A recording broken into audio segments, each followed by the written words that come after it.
एक चक्षु नारियल, एक अक्षु नारियल, श्रीफल, त्रिचक्षु, एक चक्षु। श्रीफल लिखा हुआ नारियल, नारियल में पीछे की ओर जहां से जटा होती है और पकड़ के जहां से फोड़ते नारियल को, उस जटा के पास में 3 छिद्र होते हैं। शंकर भगवान को पूर्णता में देने वाला और शंकर भगवान के द्वारा संकट हरने वाला एक फल, वो कहलाता श्रीफल। आपको पशुपति व्रत में कहा था कि पशुपति व्रत में उद्यापन में ना तो आपको ब्राह्मण का भोजन कराना है, उद्यापन में ना कोई जोड़ा जिमाना है, उद्यापन में एक काम करना है। क्या बताया था कि शंकर भगवान को 108 बेलपत्र समर्पित करना। जब पशुपति व्रत आपके पूर्ण हो जाए, 5 सोमवार पूरे हो जाए, 108 बेलपत्र समर्पित कर देना। बेलपत्र नहीं हो तो 108 चावल के दाने समर्पित कर देना। वो ना बने 108 सफेद फूल समर्पित कर देना। 108 सफेद फूल भी नहीं हो, मूंग समर्पित कर देना। जो तुम्हारे पास में हो 108 वो समर्पित कर देना। और फिर एक श्रीफल नारियल लेना, उस पे 11 रुपए रखकर शंकर जी के मंदिर में शिव जी को समर्पित कर देना। ये उद्यापन हो गया पशुपति व्रत का। उस श्रीफल में, उस फल में, उस नारियल में 3 नेत्र होते हैं। नारियल का जहां जटा होती है, जहां से पकड़कर फोड़ते हैं, उसके उधर देखेंगे चक्षु है। शंकर के 3 नेत्र हैं। और कितना सुंदर लिखा है महाराज। स्कंद पुराण के अंतर्गत वर्णन किया है, भविष्य पुराण के अंतर्गत स्मरण किया है। एक चक्षु नारियल मतलब 10,000 नारियल में एक नारियल ऐसा होता है, एक श्रीफल ऐसा होता है जिसके 3 नेत्र की जगह 1 नेत्र होते हैं। कितने नेत्र होते हैं? 1 नेत्र। जितने भाई बहन सुन रहे हैं बड़े ध्यान से सुनना महाराज। श्रीफल जो नारियल आप कलश पे रखते हो, जो नारियल आप मंदिर में ले जाते हो, पूजन करते हो, तो 3 चक्षु नारियल, 3 नेत्र वाला नारियल, अर्थात नारियल की जहाँ जटा होती है वहां उसके 3 नेत्र होते हैं, 3 चक्षु होते हैं। और एक चक्षु वाला, एक नेत्र वाला 10 से 15,000 श्रीफल में, नारियल में एक नारियल ऐसा होता है जिसका 1 नेत्र होता है, उसमें 3 नेत्र नहीं होते, एक चक्षु होता है। तो महाराज शिव पुराण कहती है,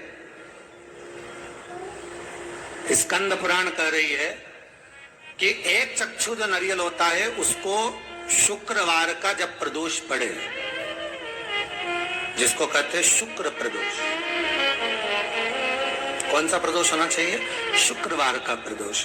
तो शुक्रवार के प्रदोष वाले दिन उस नारियल को एक बेलपत्री के साथ में महाराज अंदर तिजोरी में या अलमारी में, या आपकी जहां बरकत होती है, दुकान का जहां व्यापार व्यवसाय चलता है, अलमारी होती है या गुल्लक होती है या तिजोरी होती है या अलमारी होती है, उसमें उसको रख दिया जाता है। कब रखना है? शुक्रवार का प्रदोष के दिन। और शुक्र प्रदोष के दिन उसको रखने के बाद में दूसरा दिन, अर्थात शुक्र प्रदोष के दिन रख दो और शनिवार के दिन उसको निकाल लो।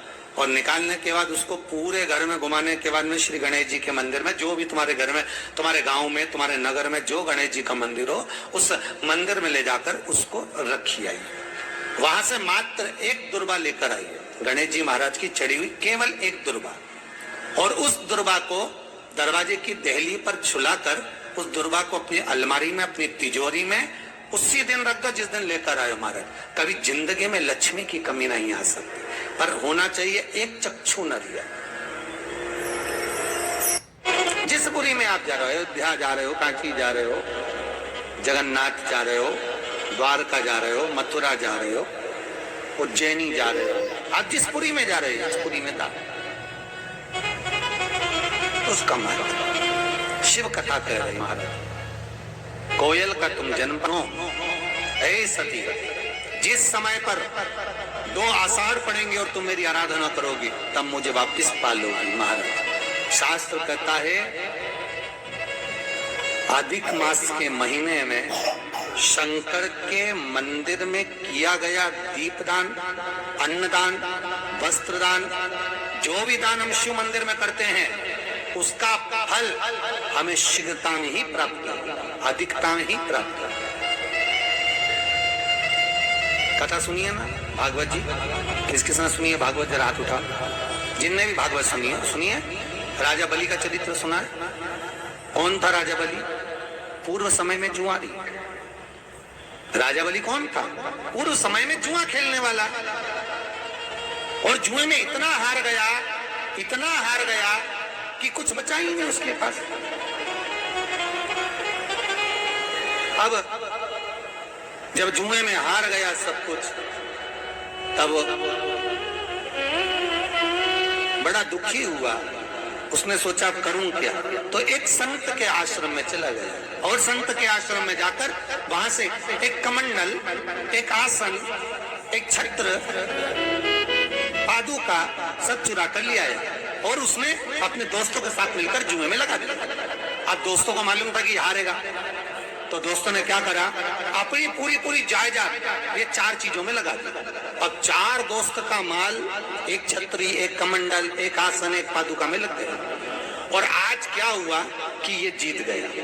वही जुआरी जो रोज हार रहा था आज जीत गया। अब जीत तो गया, जीतने के बाद बहुत धनपति हो गया, अच्छा पैसा आ गया। अब जब पैसा आ गया तो इसके मित्र बन गए।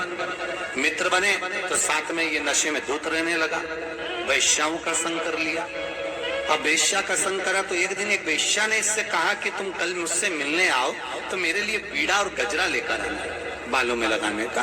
तो ये नशे में धुत होकर, पीकर धुत होकर जा रहा था, और हाथ में बीड़ा था और गजरा था, और जाते जाते पत्थर से टकरा गया, नीचे गिर गया। पत्थर से टकराया और नीचे गिर गया। जैसे ही नीचे गिरा बेहोश हो गया। थोड़ी देर बाद इसको होश आया तो इसने गजरा और बीड़ा, वो मिट्टी में गिर गया, धूल में गिर गया। उस धूल में गिरे हुए गजरे और बीड़े को उठाया, सामने शंकर जी का मंदिर था उसको देखा, देखकर मंदिर के सामने खड़ा हो गया नशे में, और भगवान देवाधिदेव महादेव से कहने लगा, शंकर तेरी नियत लग गई थी मेरे गजरे और बीड़े में, इसलिए तूने जमीन पर गिरा दिया। गजरा और बीड़ा लेकर इसने शंकर के शिवलिंग पर फेंक दिया। गजरा और बीड़ा जब शंकर भगवान के शिवलिंग पर फेंका, ये गया। 6 महीने बाद ये मर गया। मरने के बाद ऊपर गया। यमदूतों ने कहा इसने पापी पाप करा, खूब जुआ खेला, मदिरा का पान करा, वैश्यावृत्ति करी, इसको नरक में पटको। इतने में भगवान विष्णु आ गए। भगवान विष्णु ने कहा नहीं, इसने एक पुण्य करा। क्या? गजरा और बीड़ा शंकर जी को दिया। इतने में यमराज बोला दिया नहीं है, नशे में धुत था, वेश्या के लिए लेकर जा रहा था, जमीन की मिट्टी में गिर गया था, मिट्टी का वेश्या लेती नहीं, इसलिए शंकर के मंदिर में फेंक दिया। भगवान विष्णु बोले भले फेंका, फेंकने को तो नली में फेंक देता, गटर में फेंक देता, पर शंकर लेती नहीं, इसलिए शंकर के मंदिर में फेंक दिया। भगवान विष्णु बोले भले फेंका, फेंकने को तो नली में फेंक देता, गटर में फेंक देता, पर शंकर के मंदिर में फेंका ना, इसलिए एक काम करो, जितने कदम चलकर ये शंकर के दरवाजे तक गया था उतने कदम गिने जाए, और जितने कदम ये शिव के मंदिर में जाकर फेंका है उतने कदम गिनकर उतने दिन तक इसको वैकुंठ का राज्य दे दिया जाए, इंद्र का सिंहासन दे दिया जाए, देव इंद्र का सिंहासन। उस जुआरी को 14 कदम शंकर के मंदिर गया था तो 14 घड़ी के लिए इंद्र का सिंहासन दिया उस जुआरी को। वो सिंहासन पर जैसे ही बैठा उसने विचार करा कि मैंने मात्र शंकर के मंदिर में गजरा और बीड़ा मिट्टी का दिया था तो मुझे इंद्र का सिंहासन मिल गया, अगर ज्यादा दान कर लेता तो। इसने ताली बजाकर रावत को बुलाया, दान कर दिया, अप्सराएं बुलाई, दान कर दी। इंद्र के माल जितना इंद्र का सामान था, कुर्सी, जायदाद, दौलत, संपदा, सब दान कर दिया।